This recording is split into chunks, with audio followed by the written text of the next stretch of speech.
Hello, everybody. How y'all doing on this Sunday? I realize I probably should have taken that drink before I started the video. But man, what are you going to do?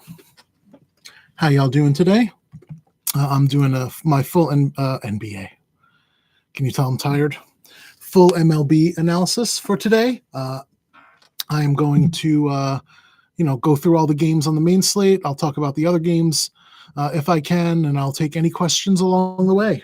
Questions get priority. I will stop what I am doing to answer questions. So if you have questions, Cody, I'm trying to get that money today too.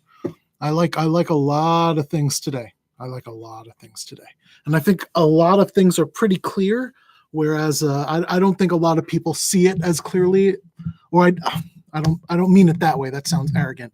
I don't mean to say I don't think people see it as clearly as I do.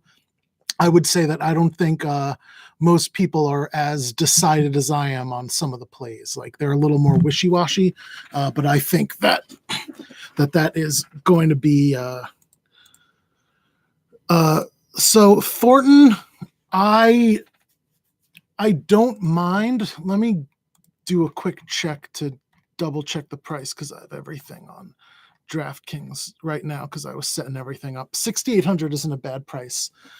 We have the White Sox who are near the bottom in strikeouts. Let me update that. Yeah, I mean near the top. They strike out 9.5 times a game, which is a nice bonus. And then let me check a couple other things here because I did not get up to there with my hot and cold. So I want to see who's hot and who's not. Yeah, the only person on that team, on the White Sox, that has been playing hot lately is Castillo. There's a bunch of middling guys, but the rest of the people are not doing so well. Delmonico, Woba 221, Abreu 231, Tilson 239, Garcia 267. So there's a ton of people here that could get gotten. Pretty high strikeout rates over that time as well. Castillo 43% strikeout rate over the last week. Moncada 40%, Tilson 41%, Delmonico 40%. So I think with the upside that Thornton has, I really don't mind. No, don't play Chad Green. He's an opener. He's only going to get a couple innings. I don't care what the price is. It's not like we're lacking for pitchers that much. Yeah, it depends. I'm going to actually get to that as part of the analysis. I have all of the wins noted, so I want to let you know which pitchers are going to be more impacted by that. So as part of the analysis, I'm going to do that. So to answer your question finally, Cody, I don't mind Thornton as a GPP play on FanDuel. I think that there are other safer plays, and there are enough bats that you can work them around the safer plays. But that being said, if you want to go all out, for the most expensive dudes, there are some crazy run totals today and, some crazy wins as Sir 5 just noted. So, I will get into that right now. So, first game up is the Rockies and the Phillies. This is going to be one of the ones impacted by wind. If you look, it's pretty much the entire Northeast. Chi-Town Ray, I am going to get to that after. I did not get to all of the teams when I did my full hot and cold and looked through all the recent things, so I don't feel comfortable talking about that quite yet, but it will become clearer soon. So also there are some lineups that aren't out right now, and it's going to really impact, especially with so many lineups out. So I would, stick around for a little bit, and I will absolutely get to that. At the end, regardless, the last thing in the video I'm going to do is list off the pitchers I like the best in order considering price, and then the stacks that I like in order considering the way I think that this slate should be played. And I'll give the home run call at the end as well. I can do that in the middle as well, but when I get there, I will get there. But I definitely want to look at some of this stuff first, especially like I said, some of the teams like the Phillies. The game goes off in 2 hours, and the Phillies don't have a lineup out yet. I don't understand what the hell's going on. But that doesn't mean we can't talk about it because we know the pitchers, and the Phillies pretty much run the same lineup out there every day, no matter what. So even if there's a slight difference, they'll play Sean Rodriguez. It's not really that big a deal. So let's look at this game. First, the pitchers. Kyle Freeland over the last couple weeks, he struck out 8 per 9, which isn't bad, but he's walked about 6 per 9, which is terrible for a whip of 1.45. But he's getting lucky on top of that with a BABIP, or a batting average on balls in play, of 167, meaning that when people are hitting the balls, they're going to the fielders, which could be a function of knowing where to put players, but this is the Rockies.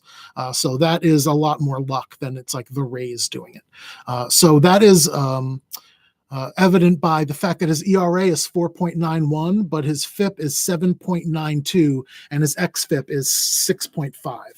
So Freeland is not a good pitching option today, which means that the Phillies bats, I would say, are good. There are teams I'm going to like a lot better, but the Phillies are a decent enough play.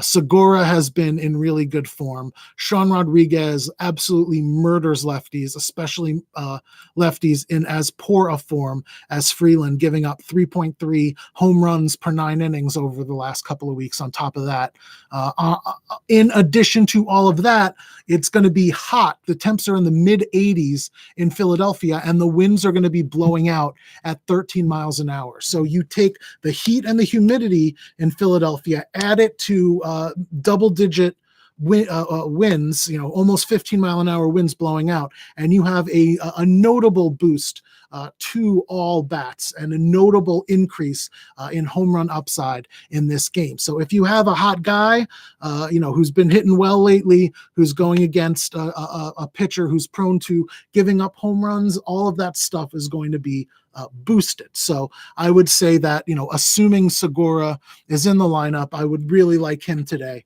Assuming that Sean Rodriguez is in the lineup. Oh, there's the lineup. There we go. Phillies lineup came out just now. McCutchen, Segura, Harper, Sean Rodriguez isn't in it.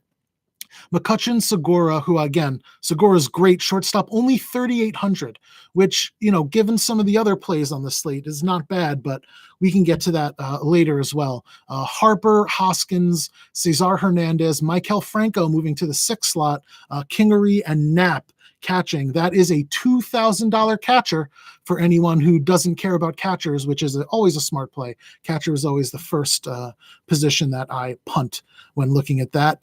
Also noted, Kingery is a righty, much better against lefties, not to the Sean Rodriguez. He's not like a masher or anything, but Kingery does get a boost going against lefties, and he is a shortstop that is only 2,400. So we have a Phillies team projected to get almost 5.5 runs in great weather conditions, and we have some of these dudes dramatically underpriced, especially Kingery at 2,400. Oh, that's FanDuel. Damn it. That's why. Damn it. I switched to FanDuel to check for something before and I didn't switch back. Okay, that's why all those prices seemed way too low. Let's look at this again. Segura, 4,900 on DraftKings. Not underpriced. That is sufficiently, if not slightly overpriced. Kingery, 3,600 and Knapp, 3,200. So you can ignore all that unless you're just running out a Philly stack, which again, given the weather, the mid 80s, high enough humidity, 60 or so percent with the winds blowing out. Great hitting environment against a poor Kyle Freeland, who's been giving up his fair share of home runs. On the other side, we have Jared Eichhoff, who was having a good stretch there lately, but not so much recently. He hasn't been striking out people. 4.5 strikeouts per 9, which is terrible, and almost a 4 walks per 9, which, again, not that great. His whip 1.33, again, not that great over the last couple weeks. And again, much like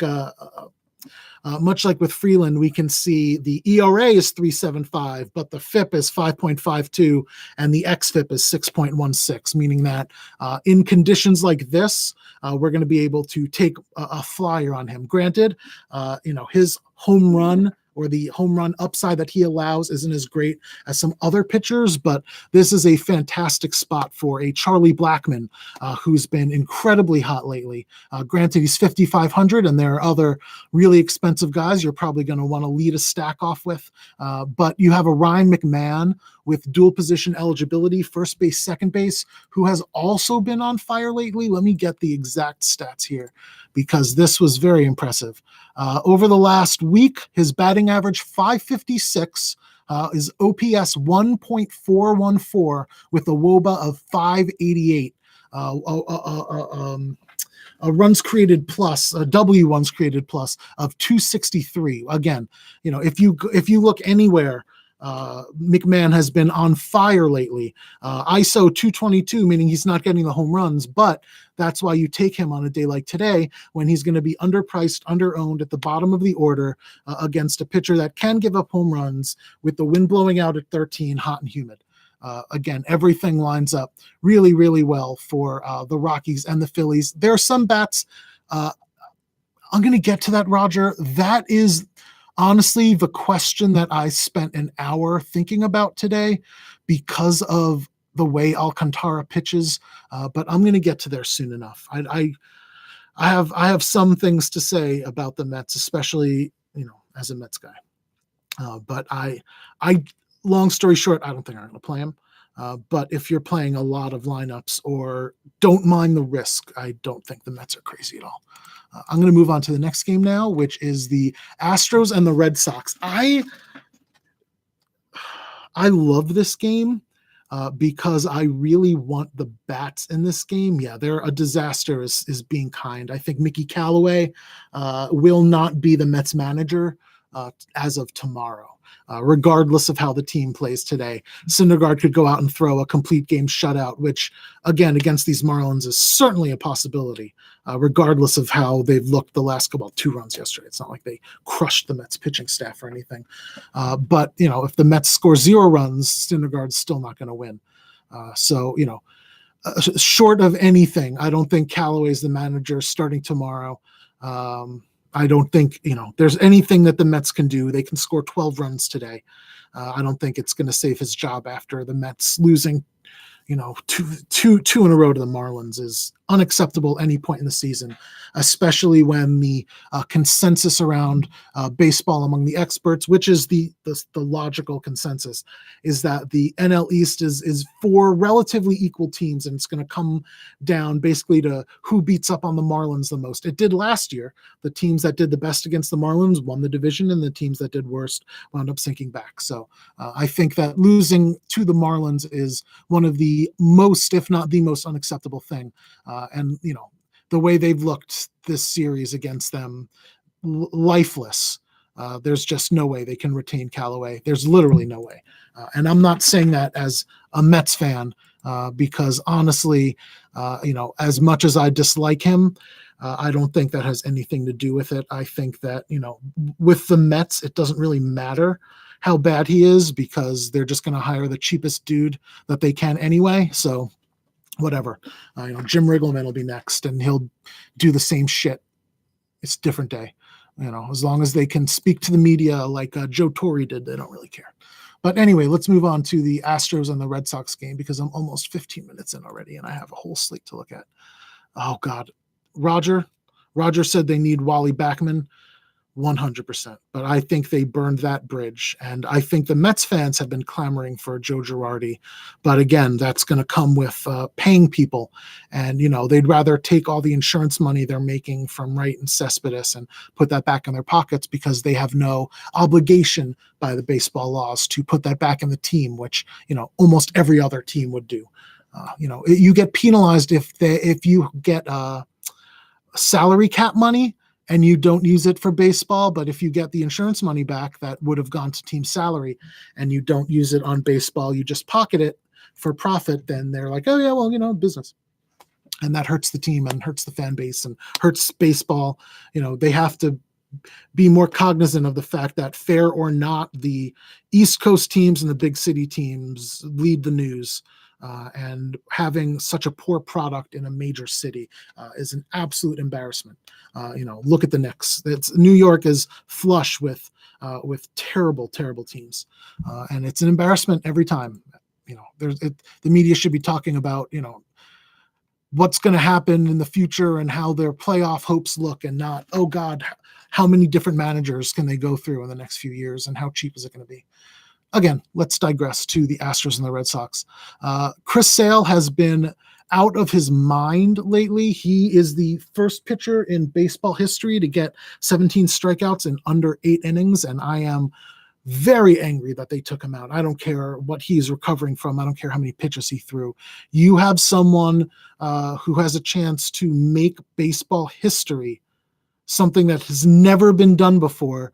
You give him that goddamn chance. If he comes in the next inning and he doesn't get any strikeouts, he gets 3 outs and nothing happens, or he starts to fall apart, or he starts to look tired, take him out.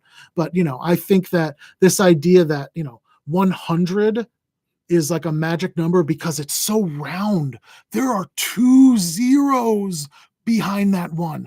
That means that as soon as you hit that number, you are doing bad work to pitchers. That is the magic number for every pitcher, period. It's like the stupidest bullshit. I understand setting limits, but this idea that 100 means anything because it's one with 2 zeros after it, as opposed to 99 or 101, or that a Chris Sale who throws differently than a lot of max effort pitchers, that 100 for him is the same as 100 for someone that puts in a lot of work and has a really crazy wind up, or that throwing 100 pitches when you're easily breezing through people and striking out is the same as 100 pitches when you're putting in a lot of effort. It's just absolutely. I'm old school baseball in a lot of ways, and that is the one that I will never be okay with. I root against the Dodgers as much as I can now because of what they did to Stripling, taking him out when he had the chance of a no-hitter. Hill twice had a chance of a perfect game and a no-hitter, and they took him out. I think there's 2 others in the last couple of years where the Dodgers had a pitcher on the cusp of history, and they were like, yeah, no, you threw 90 pitches, and God forbid you get to 110 because then your arm will fall off. Stripling they were saving for the playoffs, and then he barely pitched, if at all, in the playoffs. And where is he now? He had the chance to put his name in the record books, and what are they saving him for? Not being a major league pitcher now. Oh boy, thank you, Dodgers. You did real good there. That really saved him. So Sale has looked fantastic, but this is one of those, and I've talked about them before. The immovable object, conundrum. What wins there? And I think that while Sale is incredibly hot, it is really going to be sneaky to take some Astros bats today. It's not something I recommend. This is not something for the faint-hearted. Again, given how insanely well Chris Sale has been doing, his strikeouts per 9 over the last couple weeks is almost 19. 19. His FIP is 0.24. Insane. It's just the numbers are Herculean. So Chris Sale is objectively going to be the best pitcher. He's had 31 strikeouts in the last 2 weeks and walked 0 people. So, he is someone absolutely on top of his game. And I think that his ownership will be lower than it should because he's against the Astros. But I think that, if you saw Chris Sale at the beginning of the year, you saw someone who does have bad games. Every pitcher does. So taking an Astros team that is still projected to get over 4 runs against Chris Sale, which is significant, who has been on fire recently and is dramatically underpriced. On FanDuel especially, they're underpriced. On DraftKings, Springer is still 5,400, which is a lot, but you can get Bregman for 48, Correa for 45. He's looked absolutely fantastic. Marisnik has been in great form recently. He's at the bottom of the order, so no one will play him for 42. Again, not something that I am full-throatedly recommending, but it is going to be a very sneaky GPP play just in case Chris Sale does have one of his bad games. There's a reason the Astros have won 10 in a row. They're only the 3rd team in Major League Baseball history to have 2 10-plus game winning streaks at this point in the season. And the last time it happened, I think, was like the 1955 LA Dodgers, if I remember correctly, and they went on to win the World Series. So, I'm not saying that's going to happen, obviously, because who the hell knows at this early in the season. I'm just saying that this is something that is pretty fantastic in terms of win streaks this early in the season. And I don't know if any pitcher is safe when the Astros are hitting this well. So I think that while Sale is fantastic, 11-2 on DraftKings is a little much against the Astros. There are other pitchers that I wouldn't mind. And the Astros are, again, I'm not going to play them. I'm not going to full-throatedly recommend them. They're not going to be in like the one lineup if I play one lineup and don't expand what I have right now. But that being said, if you are playing a lot of lineups or you want to go as contrarian as you can, Astros bats are really sneaky today. Really sneaky, way expensive, and against Chris Sale. But how can you argue with the recent form? I don't think you can. Wade Miley has been like meh recently. A nine strikeouts per nine is okay. He's walking 3 people per 9, which is not great. I don't like it. But his ERA, FIP, and XFIP are all around 4. So, he's not doing great. He's not doing poorly. The thing that concerns me is, again, like with Philly, the weather, it's not as hot. It's going to be in the 70s, but they're still going to have winds blowing out at 14 miles an hour.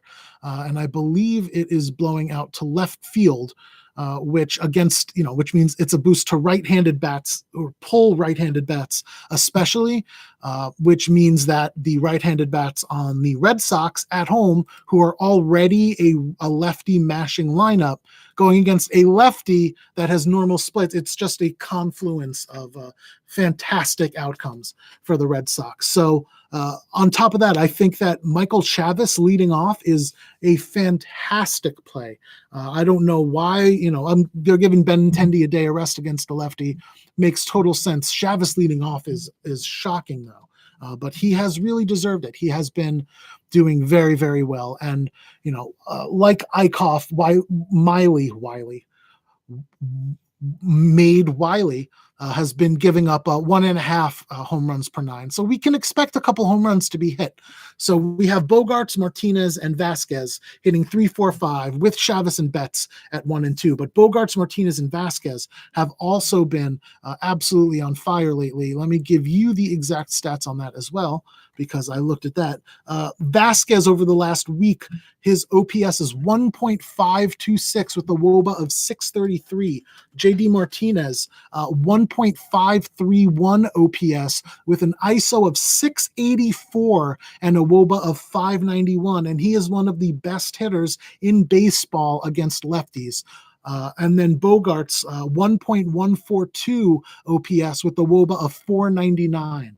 So you have some serious bats here that are heating up with the wind blowing out in their direction against a lefty that hasn't been pitching that great, that can give up some home runs. So I think that, the prices, are a little expensive, but Vasquez at 3,800, if you're not punting catcher, is not bad. Bogarts at 4,500 at shortstop is not bad. And Martinez could be 5,500 today. So 5,100 for him is not terrible. I think that he would have similar upside or more because of Chris Sale going for the Red Sox than Springer, and you get savings. So I think that the Red Sox and their 5.5 total is absolutely one of the best stacks today, especially when you add in all of the weather conditions. Next up is the Tampa Bay Rays and the New York Yankees. So first things first, I generally avoid bullpen games. If you follow baseball, you will know that when you get into the bullpen games, what winds up happening is the pitchers just pitch for however long the matchup suits them. They can go one batter, they can use 9 pitchers in a game, as long as they are maximizing the potential of matchups. They are going to be fine. And that's all based on the advanced stats that the managers are fed before the game that they have to study up and make the pitching decisions on. So they have a game plan going in that Green's going to pitch, probably as much as he can. If he can get through the order once, great for him. But I would expect 2 or so innings from him, not worth the price, especially over 5,000 on DK. And then they're just going to mix and match bullpens. The bullpen arms, they know, Austin Meadows has been bad against this and this guy. So when he's up, we're taking whoever's pitching out and putting this guy in.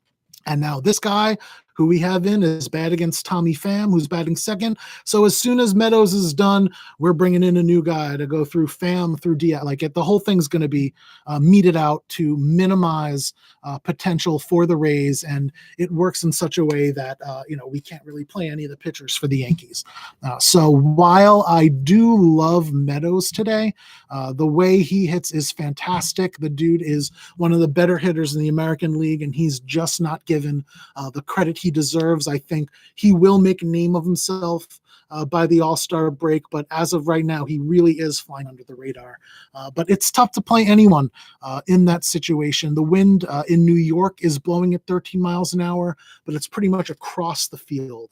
So there's not going to really be any boost to any of the hitters here in an actionable way. The Rays are projected to get 5 runs or so, but there are a lot of safer teams priced in similar ways. Again, Meadows 5,500, give me Springer, give me Martinez, give me a few other expensive bats. I'd rather pay up 200 for Bellinger. I don't think there's any contest there, and anyone who tells you otherwise is out of their goddamn minds. Don't listen to them. They are bad at what they do. On the other side, I think that Morton is a really good play. 10-1 is enough that I don't know if people are going to pay for him. I think that that's a price where people are going to say, oh, let me just go up for sale. But Morton's getting 11 or so K through 9 over the last couple of weeks, walking more than we'd like. So the whip's 1.27. But despite the fact that his BABIP against is 357, his ERA 1.64, his FIP is 1.83, and his XFIP is 2.34. So all of the stats say that Morton has been pitching incredibly well. The Yankees have Voit, Kendrys Morales, and Gleyber Torres, who have been hot lately, but they also have LeMahieu, Hicks, Gardner, and Frazier, who have all been absolutely abysmal lately. So while I don't think Morton is necessarily one of the safer plays, the Yankees always have that kind of upside. They have won an incredible amount of games given the way the injuries have looked for them, but they are projected to lose. Granted, much like with Sale, the Yankees are projected to score over 4 runs as the Astros are. So there are, I would say, more better pitching options than Morton for the price, and we will get to there soon. But there aren't a lot, so this might be one of those pay up days and just bite it. Let's look at the next game here. That would be the Dodgers and the Reds. So Bellinger, I think that it's going to be funny to say this, and it sounds ridiculous, but Christian Yelich is really going to have to step up his game if he wants to compete for the MVP with Cody Bellinger this year. That dude is out of his mind. He's been hot all year. I believe his batting average is still over 400. Let me double check that. As of right now, he is hitting 409 on the season with an ISO of 377. Insane. An OBP of 487 and a slugging of 786, which if you add that up is 1.2 OPS on the season, a WOBA of 513 on the season. Like, this is absolutely redonkulous numbers that he has put up on the season, and he has been better than that over the last couple of weeks. And that is the crazy part. Over the last couple of weeks, 20 plate appearances, Bellinger has hit 529 with an OPS of 1.6, an ISO of 471, and a WOBA of 645. That paints the picture that if you are looking for an expensive one-off today, Cody Bellinger is going to be the play. Roark has pitched decently, not fantastically, but decently. The thing about Roark is he is a ground ball pitcher. One of those guys who's not going to wow you with his strikeout upside. He'll miss low and get some walks, but he's not one of those guys that is typically up in the zone unless he's having a bad game. Granted, this is the Dodgers, and it makes having bad games easy, but he's someone, who's had a FIP of 2.29 over his last few starts. So not someone that I would look to target from a stack perspective. I think there are better options than that. There is a light rain around Cincinnati with winds blowing in at 17 miles per hour, which is a nice boost to the pitchers. So again, I'm not going to take Roark, granted, with the recent form, because of the fact he is a ground ball and not strikeout pitcher, and the fact that the Dodgers are a team that can get 20 runs against anybody on any given day. But Bellinger is one of the most significant one-offs you can play at any point until he goes on a cold streak, if he does go on a cold streak. Bellinger every day would probably be the number one or a top 5 bat against almost any pitcher in the game. On the other side, the only batter here that has been hot for the Reds recently is Iglesias. Now, the issue here, and why Ryu is going to be my favorite pitcher of the day. Again, the weather, fantastic. The light rain on top of the winds blowing in from right field or across the field, regardless, is a boost to the pitchers. At 10-7, people aren't going to be on him. He has been in fantastic form recently.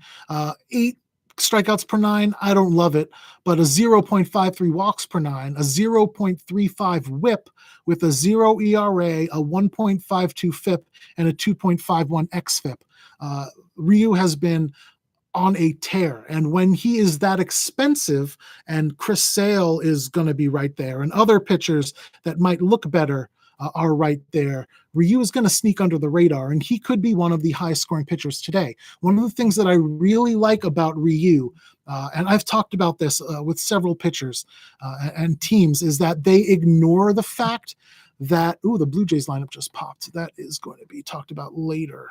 Anything of note? Nope, looks basically the same. Not that great anyway.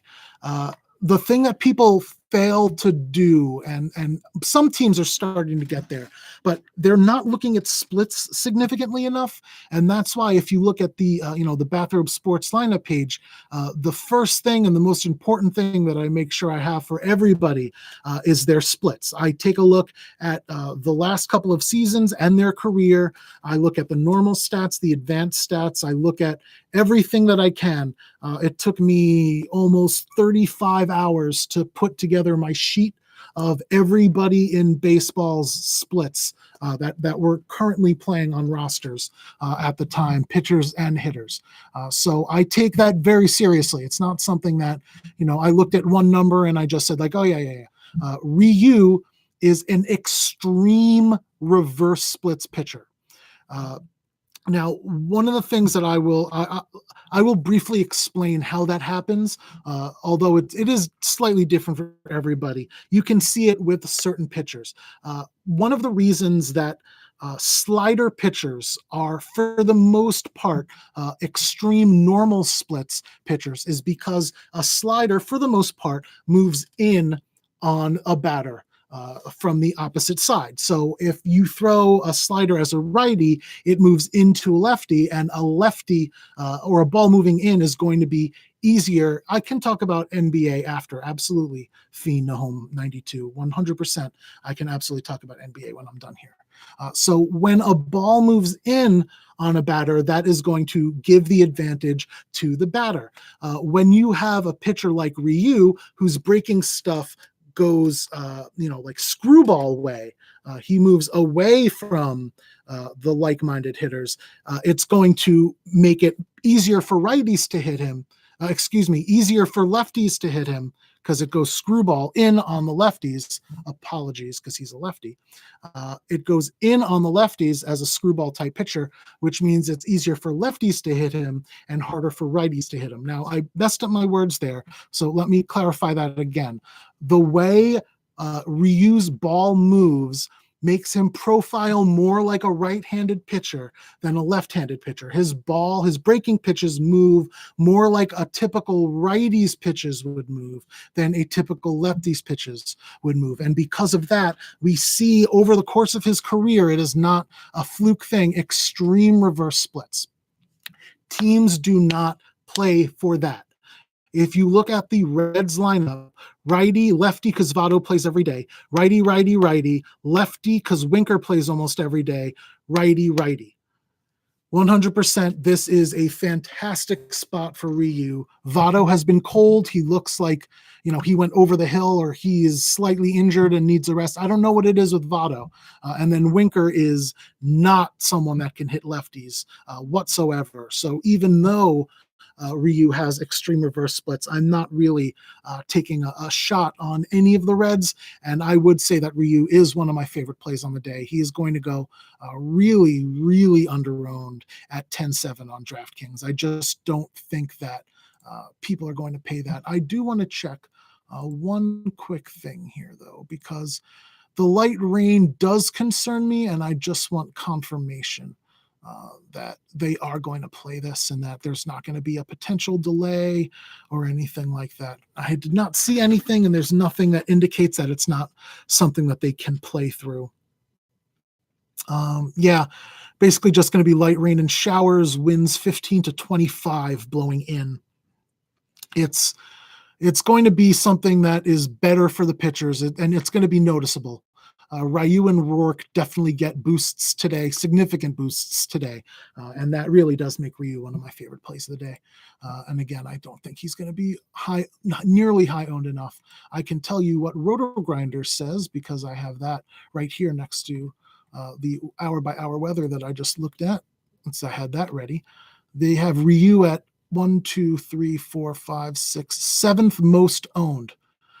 Absolutely not chalk. But then again, neither is Sale. Sale is owned right under Ryu, and both of them are slightly above 10%. So again, you can go Sale as GPP because the Astros have been great. You can go Astros bats. I don't think people are going to play either. I think it's going to kind of wash itself out. But Ryu, one of my favorite plays of the day. For the price, I think he's going to go completely under-owned. Syndergaard will get there. I think he's amazing. Underrated by a lot of people, overrated by some. But against the Marlins team, I don't care what, DeGrom did a couple days ago. They are legitimately the worst offense I have seen in my life. So give me a pitcher going against them as the free square of the day, any day, especially one that's that much cheaper than most of the other high-end pitchers, with the upside of someone that did get a complete game shutout the other day and can get you 13 strikeouts. It doesn't make sense, the pricing for me. Miami has the lowest total on the board. There's a lot of stuff that doesn't make sense to me, but regardless, we'll get there when we get there. We have another game to talk about before that. So again, Ryu, love him. Next up is the Orioles and the Indians, and this is my favorite stack of the day. I think GPP and otherwise, the Indians, I love them so much today. Love them for the price and for everything else. I don't think you're going to get anything better than this for several reasons. First of all, they are supposed to win this game by more than 2 runs. Awesome. That is great. That means that, the pitchers and everybody else, they're going to be going. The wind is blowing out. Sustained wind, not gusts. Sustained wind blowing out at 22 miles an hour, which means we can get gusts to 30, which means that a fly ball that would go into the middle of right field. Now, we're not even warning track. We're talking about before the warning track, will be pushed out by that wind. So we have fantastic opportunity, especially for left-handed bats in the Cleveland lineup against Jeffrey Ramirez, who is absolutely terrible and has no business being in the major leagues. Just to give you one note about him, his FIP over the last couple weeks is 17.11. So you have an Indians team projected to get over 6 runs. It's going to be in the mid-80s with the wind blowing out at 22 miles an hour. Most of the people on the Indians are slightly above 4,000 and under. This is as good as it gets. And even when they get Jeffrey Ramirez out, the whole of the Orioles bullpen is about as bad as it gets. So this is an Indians team that is going to be able to start putting up runs from the get-go and may not have to stop the entirety of the game. I don't like that they're at home. I always prefer a team on the road, but I like that extra. They're not going to get. They're going to get 8 innings to bat. the Indians are not going to get that ninth inning because they're at home. If they're not in the lead in the ninth inning, then something went horribly wrong with Shane Bieber, and the Orioles scored like 15 runs because there's no other way. So yeah, give me all of the Indians. They are right there with Oakland, but the other conditions put Oakland slightly under the Indians. But those are, without a doubt, my two favorite stacks. I think GPP and otherwise, people are not going to be on them nearly as much as they should. Not to say that they're going to be unowned, but the Indians and the A's could both be 30% owned, the players in those stacks, and it would be reasonable given the expectations and who they're going against and everything else. The fact is, I doubt any of them go that high over 20. So while, it's still high, I'm not saying it's not high, and you do want to differentiate yourself from the field. You can do that in other ways than giving up on what are clearly the best bets and are significantly underpriced, as the A's are, but we'll get there later. And then Bieber, if you look at Bieber over the last couple of weeks, he has also not been great. Strikeouts per nine, under 9, which I would expect more from Bieber. Hasn't been walking that many people, but his whip is still 1.26, and his BABIP is low, meaning that he's just giving up hits. It's not walks, it's not bad luck. It is people are making contact and getting hits off him at a normal rate, and a lot of people are doing it. That's backed up by the fact that his ERA is 5.68, and his FIP is even more than that at over 6.5. Now, this is an Orioles team that, again, and I've said this so many times in the past, no one is going to say that the Orioles are going to burn, the house down with their offense. No one is going to say that the Orioles are in the top half of offenses in Major League Baseball. Anyone who says that is crazy. But they are a team with some legitimately good bats on them. Mancini is a good bat. Oh, I went to the wrong thing. I want to get the exact stats here because, we have people who have been hitting really, really well, who are not a joke and who could make it hard on Bieber. I expect Bieber to be one of the highest owned players on the slate. That's backed up by what RotoGrinder said. He was number 2 when I looked briefly before. I would have expected him to be 1 or 2 with Syndergaard. I think that they'll be relatively close to one another given the savings that you get on Bieber, but I do think that's a mistake. This is a better Orioles team than people think. So we have Austin Wynns batting 9th, 1.339 OPS with a WOBA of 568 the last couple weeks. Rio Ruiz batting 7th, who is a lefty against a righty. Granted, he shows reverse splits, but 19 plate appearances, not all against lefties, with an OPS of 1.074, ISO of 267, and a WOBA of 453, dyslexia. You have Wilkerson batting 5th, so that's 975 so far. He's still batting over 300, an OPS of 1.087, an ISO of 421, meaning he's not just hitting the ball, he's hitting the ball for power and getting extra base hits when he's getting hits, with a WOBA of 444. Wilkerson batting 5th, not a bad play. Mancini has been on fire lately.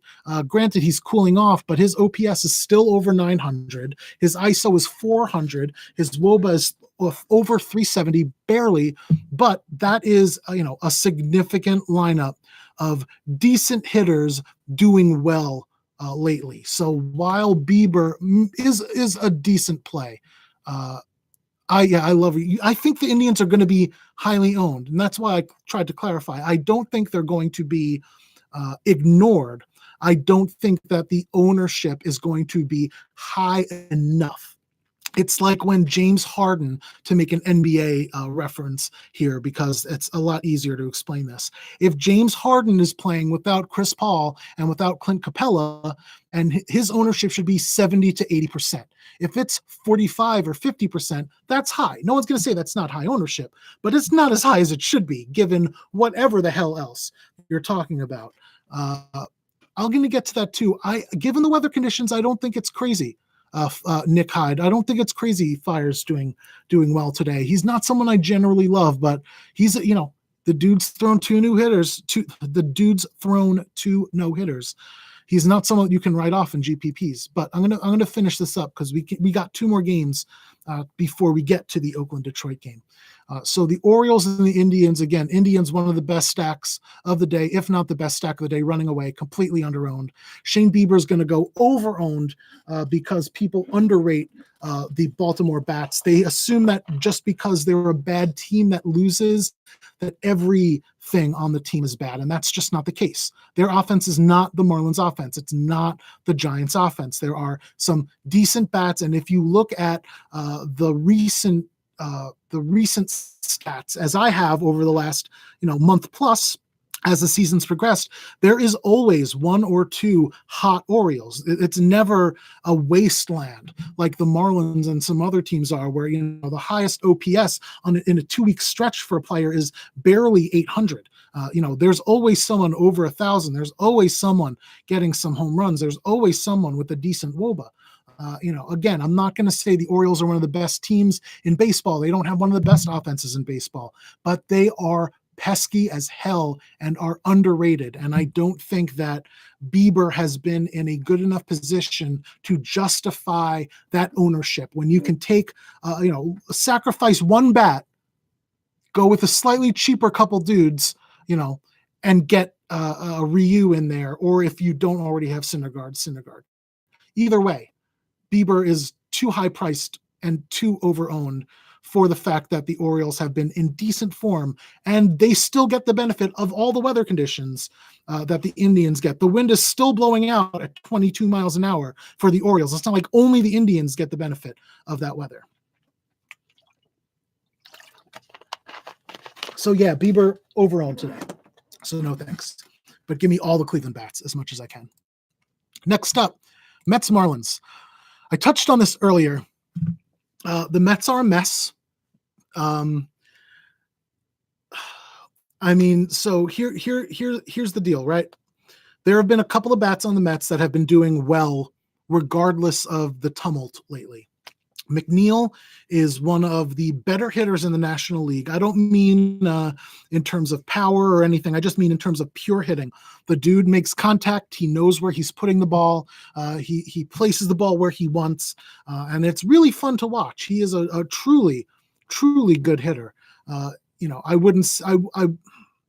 I don't know who to accurately compare him to, because the only people that I've seen able to spray the ball around wherever they want are, the Hall of Fame people like Tony Gwynn, and he's not that good. Don't get me wrong. I'm not Pete Alonso saying like Jeff McNeil is the next coming of Ted Williams because they're best friends, but McNeil is somewhat flying under the radar, especially as a leadoff hitter that keeps getting on base. He was the only guy who got a hit yesterday, and I would expect him to continue that today. Alcantara is a hit or miss pitcher. He is going to be, I don't know if he's going to be an ace pitcher, but he is a kid. He's like 23 or 24 years old, and he has shown some real upside. His stuff is good. He's got a good mentality. He doesn't give up. He doesn't get flustered. It's just, like a lot of young pitchers, he is really rough around the edges and finds it really hard to put the ball exactly where he wants. Now, I've explained before, when I'm talking about certain ground ball pitchers, as I did earlier, like Roark, when they miss down in the zone, because if they miss for a purpose. They still generally know where the ball's going to go. But for someone like an Alcantara, the problem with his wildness is that he doesn't necessarily know where the ball's going to go. So there are some people who miss frequently and walk some dudes, and they're missing out of the zone because that is their game plan. They don't want to give up any meatballs. They'd rather make people chase on pitches that look like might be good and then move eventually. Alcantara will leave up meatballs because he's trying to hit, a fastball, on the outside or the inside corner, and the ball winds up over the middle of the plate because he just doesn't know where the ball's going all the time. So I think that the Mets are going to be under-owned today. I don't recommend playing them until they wake up as a team, but I think that McNeil, Davis, and Alonso are all fine plays. If you want to do a mini stack with the 1-2-4, I would not mind that at all. We've seen the way Alonso, even when it's going bad, can hit 2 home runs in a game. Davis has been hitting extremely well over the last couple weeks, and I've already talked about McNeil. I would like Echeverria. He's been hitting well since he came up. But he's 3,300, and there are just better values to be had than 3,300 for Adeiny Echeverria, even if he is batting sixth, which should tell you everything you need to know about the Mets. So Alcantara, no thank you. Poor form recently, not striking people out. His FIP is over 8, so it's not like we're going to play him, but just tread carefully. There are better priced, the Indians are priced cheaper than the Mets if you average out, the stacks. And there's no way you could ever in a million years say that the Mets are a better play than the Indians. The Mets might score 15 runs. That's the nature of baseball. The Indians could get shut out. Who the hell knows? That's the way baseball is. But if you predict that, there's something seriously wrong with you. And I don't care if you're right. That's bad information. So take the Indians. Don't take the Mets. If you want to take a couple bats, be my guest. Don't think it's terrible. It's just not good. The one thing I want to point out, the Mets have a very big issue at catcher, which is that Wilson Ramos is not very good at calling a game, and the pitchers aren't really comfortable with the way he manages the game behind the plate. We've seen a lot of pitchers in the Mets staff that have started using Tomas Nido more because they are more comfortable with him. He frames better. He is better behind the plate, better at getting the guys that are running, and he calls a better game. So when Nido, and I think this is something that you're going to need to look at for the rest of the season, if Nido is if Nido is catching the pitcher instead of Ramos, it gives a boost to the pitcher on the Mets. If Ramos is catching, it's going to be a slight decrease in the projection for the pitcher because the pitchers just feel more comfortable with Nido, and we're going to see that in baseball a lot. It's not just this team. It happens all the time. I'll point out when it does happen. I've tried to point it out before. So that gives me an even, a more of a boost to Syndergaard, who has fantastic upside, should be priced 11K, is only 10.4. The Marlins are only going to get 2.8 runs, which is like a run less than the next lowest team on this slate, which is ludicrous. I just don't think that, there's any way around Syndergaard being the best play on the slate.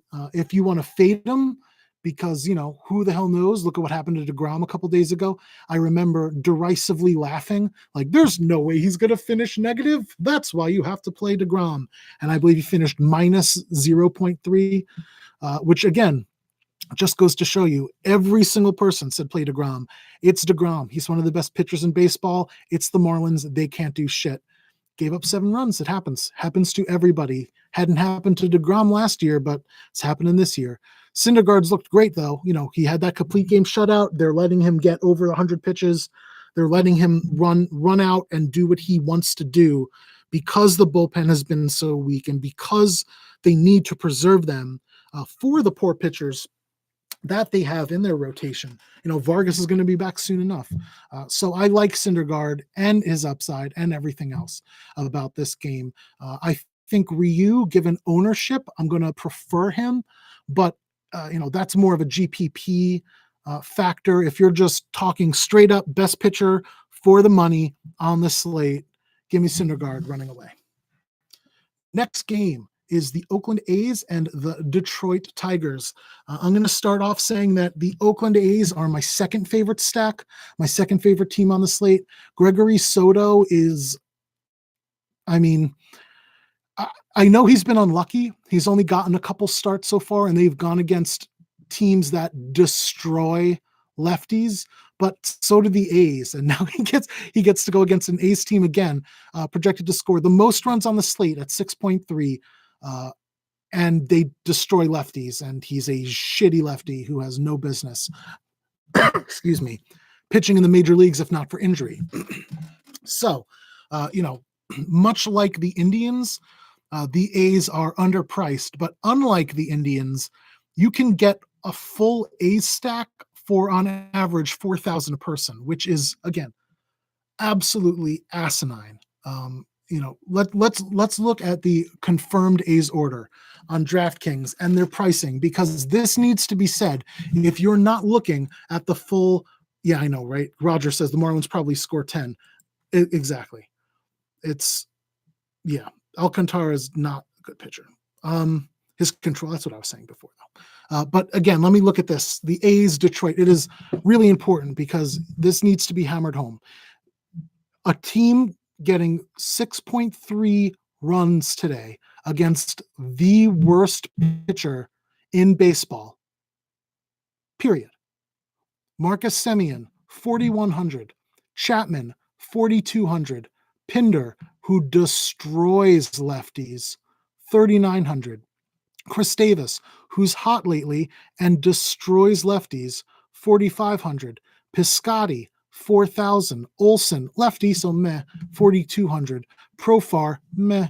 He's been very cold lately, 3,700. Laureano, who again, not an offensive guy, he's more there for his defense, but he's better against lefties, 3,700. And then Fegley, who has been on fire as well lately, in the 9-hole, 4,100. So you can get a legitimate 9 through 5 wraparound stack here with an under-owned Fegley in a team that's projected to score over 6 runs, and you can do it all for about 4,000 on average per person.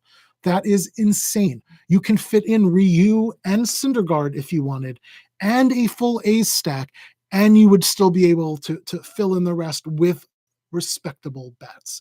And that is saying a lot. You can go mini Indians and full A's, and you'd probably be really, really close. You'd have to do like one-off, cheaper than you'd like, but they have the same floor as everybody else. So that one-off could get you a hit and do better than someone priced for 5,000, because that's the way baseball goes. It's not basketball. It's not any other sport. So if you're not playing the Indians, play the A's, although they did just change the weather there to more rain. Let me double check that, because I don't know if I am that shouldn't really matter. And the Oakland A's look to be the chalkiest stack of the day, chalkier than Cleveland, although Cleveland looks to be the second chalkiest. So even more of a boost to Cleveland, especially considering the fact that the wind is blowing out 22, like I said, in Baltimore, and the wind is blowing in 17 in Detroit. So, that's a significant, if you have 20-mile-an-hour winds, it's significant, period. And when 20-mile-an-hour winds are blowing in, it is a significant boost to the pitchers. That being said, one of those pitchers is Gregory Soto. So again, let loose the dogs of war with the A's bats. But that does put them slightly under the Indians in terms of the best stack on the day. But Mike Fiers is the one that I think gets a really big benefit here. 8,200. He's not going to, burn the barn down, as I say. He's not going to get you the strikeout upside of a lot of other people. He's going to walk a bunch of people, but at the same time, he knows what he's doing. He gets the job done. The Tigers are a bad offense. They're hitting Doel Lugo second today, which is a bad portend for the Tigers offense as a whole. The bottom of the offense is a joke, and Fiers is decent enough that he should be able to work through this Tigers offense and get you enough points for his salary while still allowing you to fit in some bigger bats. So you have some rain, which is going to be a benefit to him. The wind's blowing in at almost 20 miles an hour. That's going to be a benefit to him. And the fact that he's going against Gregory Soto, which means he's probably going to get the points for the win when all is said and done. So, Fiers not the upside of a Ryu or a Syndergaard, because he's not someone who's going to be able to get you 30, 40 points without having a complete game shutout. Whereas like a Syndergaard or a Ryu, if Ryu is really doing well that day, can get you there from the strikeout upside alone. So if you're looking for a punt, Fiers is absolutely one of my favorites today. And pardon my stomach making horrible, horrible noises. So that is that game. Next up is Milwaukee and Atlanta. And I've talked about Woodruff lately. I really like Brandon Woodruff, and I don't think a lot of people are starting to say that around the industry, and I don't think it's fair. Uh, Woodruff has been in fan fucking tastic form, not just lately, but this season as a whole. And I know that this is a tough Braves offense that does not strike out that much, and they like to play small ball, and they're a decent team. No one's going to argue that, but you are ignoring the upside that Woodruff has. Just his last 3 games at Philadelphia, no one's going to say they're a bad offensive team. He walked 5. No one's going to say that's great, but he only gave up 1 hit, struck out 5 and 6 for 23.9 DKP. Before that, against Washington, he struck out 9 in 6 innings. They are a high strikeout team, granted, but that was good enough for 31.1 DKP. The Mets, who do strike out a lot as well, he got 7 strikeouts in 5 innings pitched against them for 25 DKP. We're seeing someone who looks to be if you read my NBA articles over the course of the season, there is a point slightly after the All-Star break, I believe, when I talked about having watched Trae Young take that jump where it looked like he wasn't uncomfortable anymore. It looked like he finally got it. And he, from that point on, I kept saying, play him. He's underpriced. Play him. He's underpriced. People are not on the fact that he took that next step. And I think that is what we are seeing with Woodruff this season. So again, just over the last couple of weeks, to put it in the advanced stats that I try to share with you, the K9 is 10.5, which is great. I'll take it. 8,300. He's walked more people than I would have liked. Like I said before, but the walks per 9 of 3.75 is offset by the fact that his whip is only 0.83. And, while some of that is due to luck, his BABIP is 192. That is reflected in the difference between like ERA and FIP and all that. And his ERA is 0.75 with a FIP of 2.02 and an XFIP of 3.42. So while it does go up, it's not like it goes up in an alarming way. It's not like any of these we have to stay away from them numbers. The only thing that concerns me is that Atlanta doesn't strike out that much, but they still do strike out more than 8 times per game, which means that the upside is still there. I know Acuna and Swanson and Freeman are fantastic, but Camargo cannot hit right-handed bats.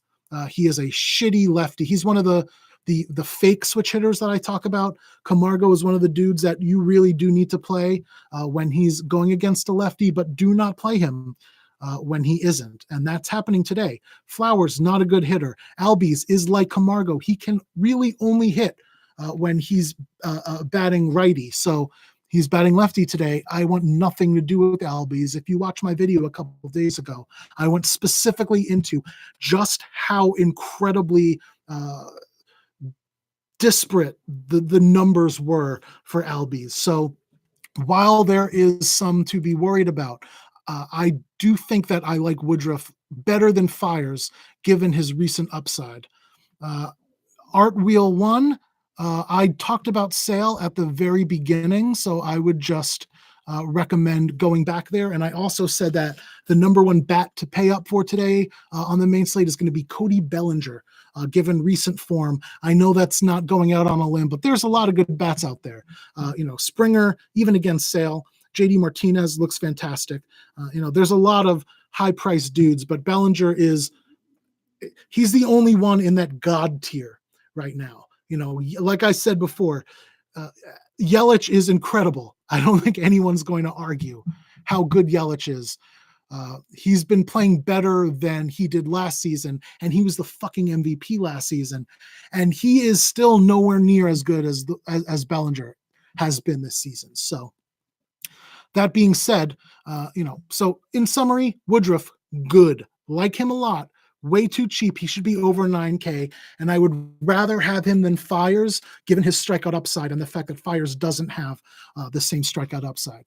So give me Woodruff all day. I don't think he's a lock. He's not, a Ryu. He's not a Syndergaard, but he is dramatically underpriced. And I think that you're going to be able to get one over on the field there because they don't think of him as good a pitcher as he has been this year. I think he really went Trae Young and took that next step. Wow, I'm over an hour already. So next up is Fultonavich, or Fulty, if you don't like saying Fultonavich, which I do because I am Polish background, and that is just Fultonavich. Great. Oh man, I know plenty of people that have far more consonants in their name than that dude. That 3 consonants, that's that lucky dude. He's got 3 whole consonants in his name. I know a dude whose name is all W's and Z's. I don't even know how that's possible. There's like no, it's just W's and Z's. The whole goddamn, with like a Y in there. Like, it doesn't even make sense. Okay, anyway, let's get to it. Fultonavich, terrible. One of the worst pitchers going today, if not the worst, given recent form. His strikeouts per 9 are 5, and his walks per 9 are 6. If your walks per 9 are higher than your strikeouts per 9, play people against him. He's given up 4.2 home runs per 9, meaning that he has given up some of the most home runs. The temps are going to be around 90 degrees. I know the winds are blowing in at 10 or so, but the temps around 90 degrees means, again, boost to the bat. So you have a pitcher whose ERA is 10.97 with a FIP of 10.04 over the last couple weeks, giving up a ton of home runs, unable to control the ball, going against probably the second best offense in the National League. If you are not taking Bellinger, Yelich is going to be the second best high-priced bat today, running away. I wouldn't mind taking, honestly, anybody at all in this Brewers lineup, from Kane at the top to Thames in the middle to Arcia at the bottom. I absolutely love them. And I'm going to tell you right now who the hottest ones are, because I did not get up to there yet.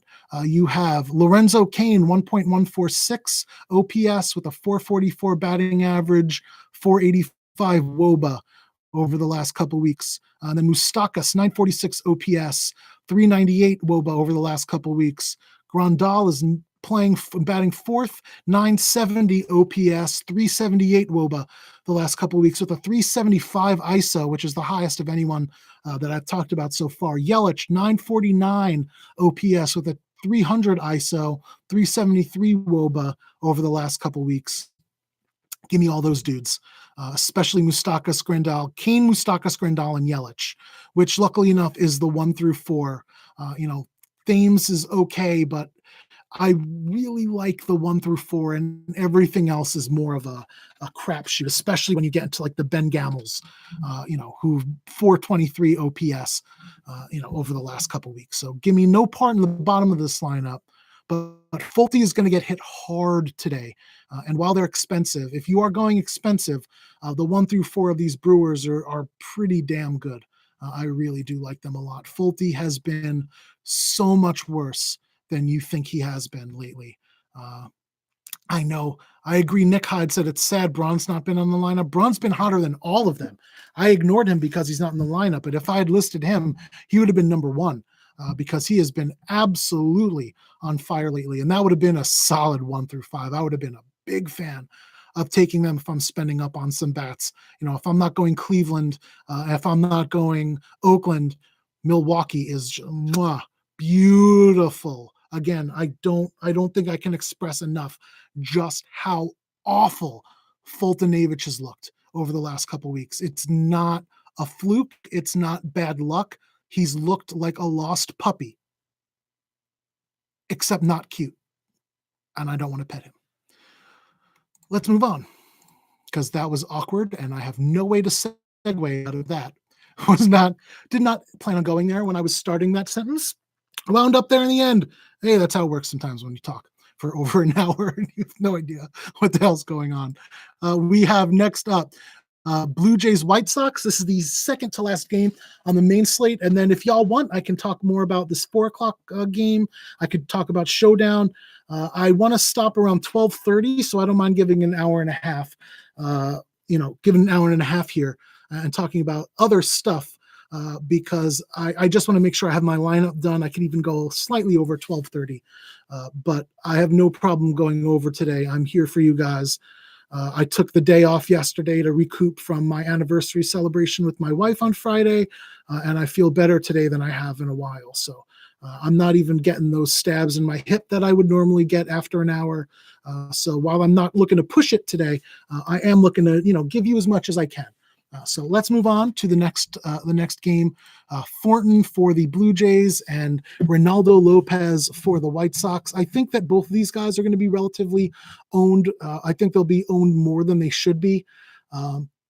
But everything is okay here too. It's going to be some rain in the area with the winds blowing across the field or slightly in at almost 20 miles an hour. That gives a slight boost to both pitchers. Both of them are under 7,000. So if you do want to spend up on bats today, and I don't really know if there's a reason to, what are you going to spend up on the Astros?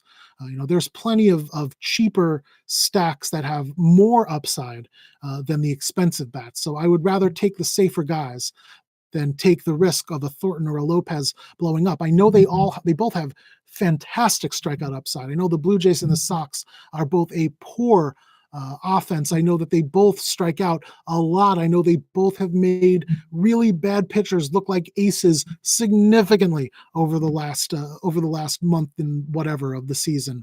But that being said, unless you understand the risks, I'm not going near Thornton or Reynaldo Lopez. If you want to look at recent form, which I always do think is important, over the last couple of weeks, again, Thornton 9.4 strikeouts per nine, decent strikeout upside, like I said, but the walks 8.2 walks per nine for a whip of 2.22.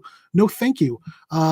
His ERA is 8.22, and that's him being lucky because his FIP is 8.84.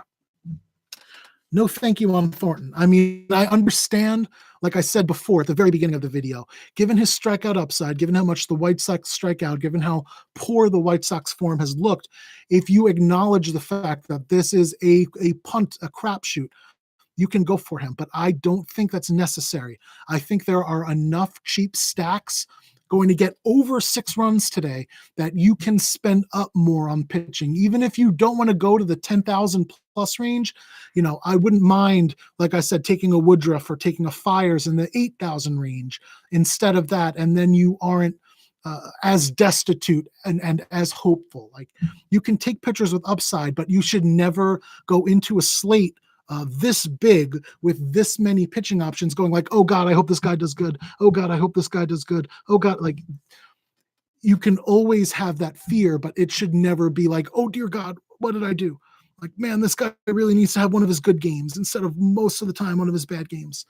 So you can play Thornton, not terrible. No thanks. Lopez had that one exceptional game with his strikeouts, and I think that if you're going to go under 7K, Lopez is going to be where I'm going to go. But I'm not going to play them. I'm not going to play either of them. If we look at the Blue Jays strikeout rate, they are 20th, which is the 11th most. They strike out 9.3 times so per game, even though that has been significantly, it's under 5 the last 3 games. So they have not been striking out a lot recently. As I explained a few days ago, a lot of the Blue Jays bats have been in good form lately. But that being said, they do still strike out a lot, and Reynaldo Lopez showed you the upside. He has significantly more upside in terms of strikeouts than anybody else in this price range. The one thing to note is when he's not exhibiting that upside, over the last couple of weeks, his strikeouts per nine is 5.3, meaning he's barely striking anybody out, period. That being said, a 3.76 FIP is not bad. Unfortunately, the 5.68 xFIP shows you that even the FIP is a function of him getting lucky. This is a Blue Jays team, as I've said over the last month. They make the worst pitchers look great. So if you want to take a shot on Reynaldo, hoping he gets another 14 strikeouts, I can understand it. I don't think it's necessary today. I really don't. I don't think that there is any justification, given the fact that there are 3 teams projected to get over 6 runs, and all 3 of those teams can get you bats in the 4,000 range. You can fill full stacks of all 3 of those teams. in the $4,000 range, not $4,800. I'm not, when I say 4,000, I'm not saying 4 to 5. I'm saying 4,000, like 3,800 to 4,200. You can fill your lineup with those dudes and get the pitchers, good pitchers that have higher upside and a higher floor and will mean less risk to you. And there's plenty of ways to differentiate yourself in all of those ways. None of these people are going to be high enough. My thoughts on Freeland today is Chad Klops Gaming asked, thoughts on the Freeland today? I am all over Phillies bats.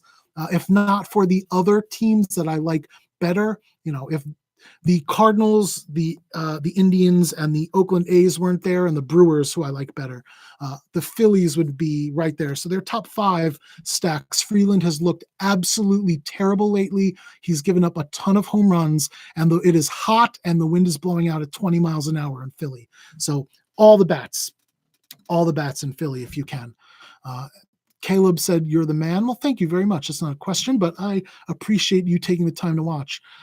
Yeah, Stephen Fox said the Blue Jays cut their strikeout percentage in half in the last week. And that's what I was saying. Over the last few days, they've struck out less than 5 per 9, but they're still a decent strikeout team. That being said, Lopez is just not showing it lately. So again, when I do this, the reason I do long form is because it's easy to separate a pick and say, like, Ronaldo Lopez, strikeout upside, looks good today. But that doesn't paint you the picture of the slate as a whole. It doesn't tell you that there are 3 stacks going to get over 6 runs where everybody's cheap, and that lets you take higher pitchers. People don't go into that kind of analysis. They don't take a holistic approach, and not like holistic like medicine, but holistic in terms of the whole thing approach to looking at these slates. So, Thornton and Lopez, decent strikeout upside, way too cheap for that strikeout upside. Far better options. Last game on the main slate is the Cardinals and the Rangers. The Cardinals are the only team that have not posted their lineup, but the Cardinals play the same lineup pretty much every single day. It is Carpenter, Goldschmidt, DeYoung, Ozuna, Martinez, Molina, Fowler, Wong, pitcher. Every day. Go back the last week, every day. No exception. So granted, maybe they'll give Yachty a day off because it's a Sunday and they're playing an early game after a game yesterday night. But until that lineup comes out, I doubt it. So let me talk about what I assume the lineup to be based on how the lineup has looked over the last while.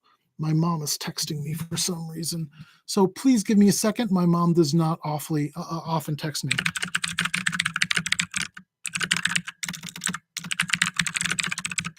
Okay, I have to make sure there's no emergency. My aunt has been dealing with cancer lately, so I want to make sure that she's still doing good and there's not some kind of emergency going on. Pardon me, I do apologize, folks. I hate to do that. Normally, I would ignore any and all communications, but like I said, my mom doesn't contact me very often via text unless there's something significant happening. Anyway, I'm going to get back into this until she gets back to me. So the Cardinals projected to get 6.3 runs. They have a couple of those expensive bats that separates them from the Indians and the Athletics. DeYoung is 4,800 and Ozuna is 4,800. But if you ignore those two, which you can do, Goldschmidt. Okay.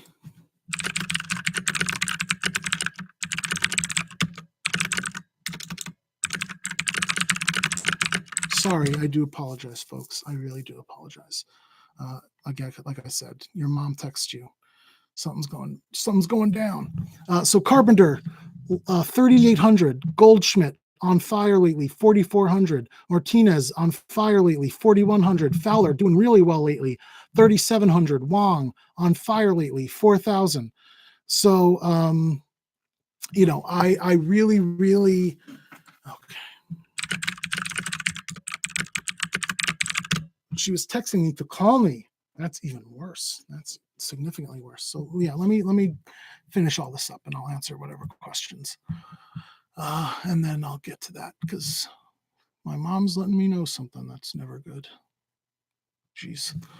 Now I'm going to be friggin' anxious the rest of this goddamn video. So let's get through it then. Cardinals, one of the best stacks. I put them third.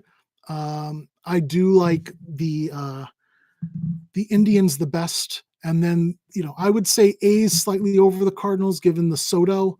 Soto is that bad. But Smiley's not that great either. So, give me the Cardinals against Smiley. I have no problem going there. They're going to score over 6 runs.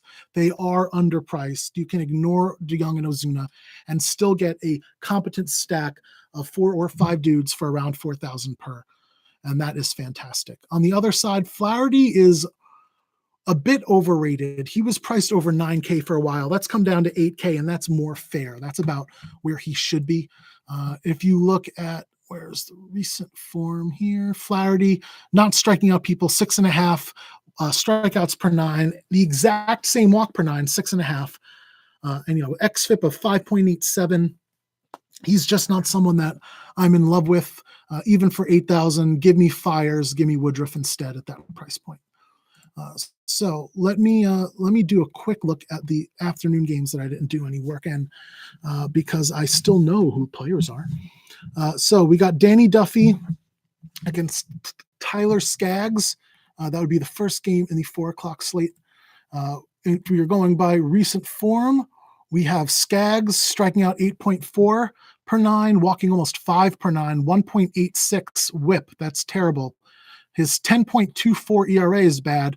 His FIP is significantly better, 5.8, but that's still awful. So definitely no Angels. I've said before on multiple occasions, the Royals are one of the best offenses against lefties in baseball, and Skaggs is a lefty. So while the Royals are projected to get less than 4 runs, I definitely think that this is one of those days that you can try to run some of those Royals out there.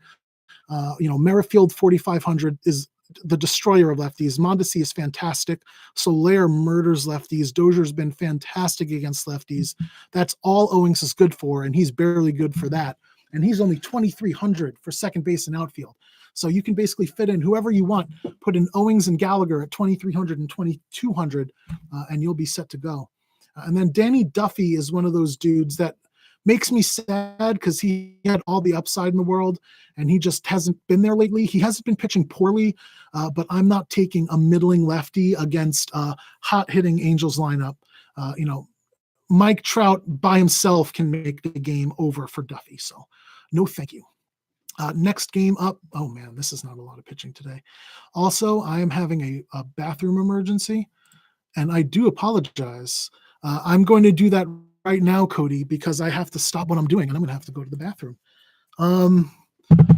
Okay, so let us look first at pitchers. My number 1 pitcher is going to be Ryu. I don't think it's, I think the gap is between him and Syndergaard in the top tier, but I think him and Syndergaard are running away the best pitchers. The other 2 pitchers that I really like on this main slate are Woodruff and Fires. Woodruff more so. I can also understand, if you want to play Morton. I think Morton's in a decent spot. I think Sale is relegated to GPP territory. But that's basically all the pitchers that I'm looking at for the main slate. So again, Ryu and Syndergaard in that order. If you want to go a little cheaper, then Woodruff and Fires in that order. And then Morton, if you don't mind taking the price as a pivot off of those 2. But I still think that he's in a worse spot than the other guys. And then my favorite stacks of the day are running away. Indians are number 1. Nothing's even close. And then the Cardinals and the A's are second, tied for second. And then the Brewers would be next, followed by the Phillies. So I hate to cut it and run, but I have severe stomach issues that are making it so that I really need to go. I love you all. Best of luck today. I will try to answer other questions that you may have had on Twitter or Reddit or wherever you want to hit me up. Flick, definitely get on Flick because I'm there answering questions and looking at lineups and giving advice all the time. If you're not on Flick, send me a message on Twitter or Reddit, and I'll send you a private link because it's not one of those things that's open to the public. I don't want trolls and everything in there. So I love you all. Thank you so much, and I will talk to you soon.